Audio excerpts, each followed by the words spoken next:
네, 마켓 인사이드로 이 시간 문을 열겠습니다. 많이 이야기를 이미 들으셨겠지만 지난 주말부터 계속해서 우려감이 쌓여왔던 것이 아시아 신흥국의 금융 불안 문제입니다.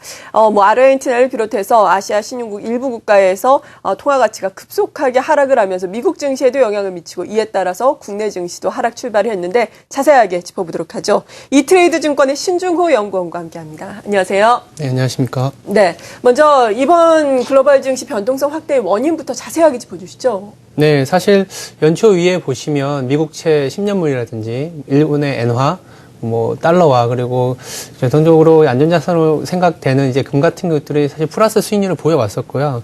특히나 지난주 글로벌 선도주인 미증시 급락, 내지는 많이 회자되지만 아르헨티나의 페소화 가치가 그러니까 속락하면서 리스크 오프 분위기가 굉장히 팽배해지고 있습니다.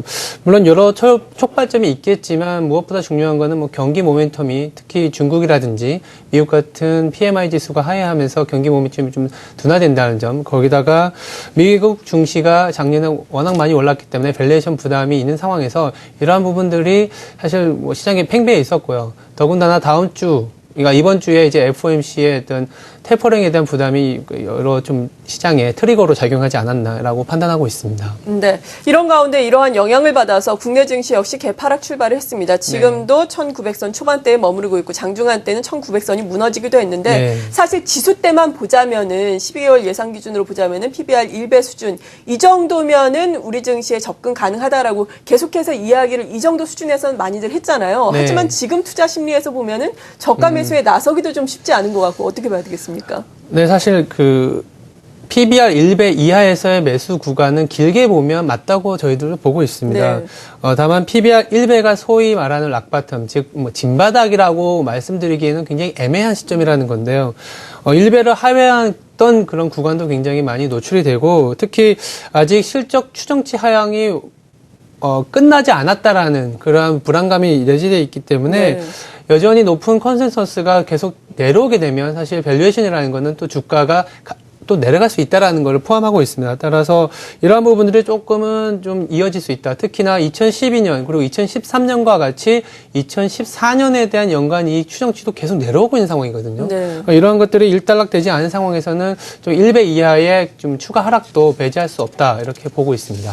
네, 1배 수준은 물론 장기적으로 보자면 주식 비중을 늘려갈 수 있겠지만 실적이 따라오지 못하고 있기 때문에 추가적으로 하락을 할 수 있겠다라고 말씀을 하셨는데 그렇다면은 지수대에 있어서 의미 있는 지수대는 지금으로서는 어느 정도라고 봐야 될까요? 여러 가지 기준이 있을 수 있겠지만 저희들이 봤을 때 오히려 경험칙으로 보면 코스피 240주선이 되는 한 1870 정도, 1900이 살짝 깨지는 구간이 오히려 좀 바텀아웃 할 수 있는 구간이지 않겠냐라고 보고 있습니다. 여러 가지 이유들을 들 수 있겠지만 2000년 이후에 보시면 국내 증시의 이 카드 사태라든지 금융 위기와 같은 매크로 이벤트가 발생했을 때를 제외하고는 240주선을 이렇게 하회한 경우는 별로 없었거든요.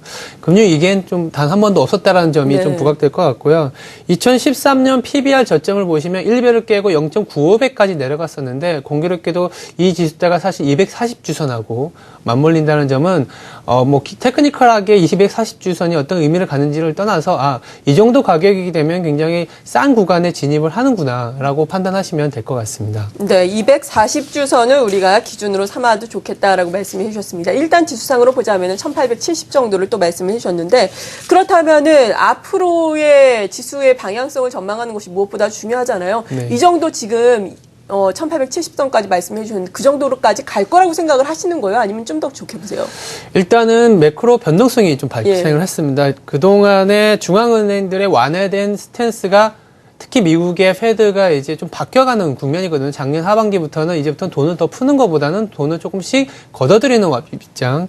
거기다가 종국에는 이지머니 종료라는 부담이 시장 변동성이 여전히 남아있기 때문에 지금 1배가 지켜질 것이다라고 단언하기에는 조금은 이른 시점이라는 거죠. 대신에 이러한 부분들이 1배를 깨서 다시 또 패닉으로 빠진다라는 것도 아닙니다. 그런 부분들을 좀 강조해 드리고 싶은 거고요. 긍정적인 것은 아까도 말씀드렸지만 바닥권이라고 인식될 수 있는 PBR 1배 이하의 구간 내지는 240주선이 1800 후반대라는 거는 이제 얼마 남지 않은 구간이라는 거거든요.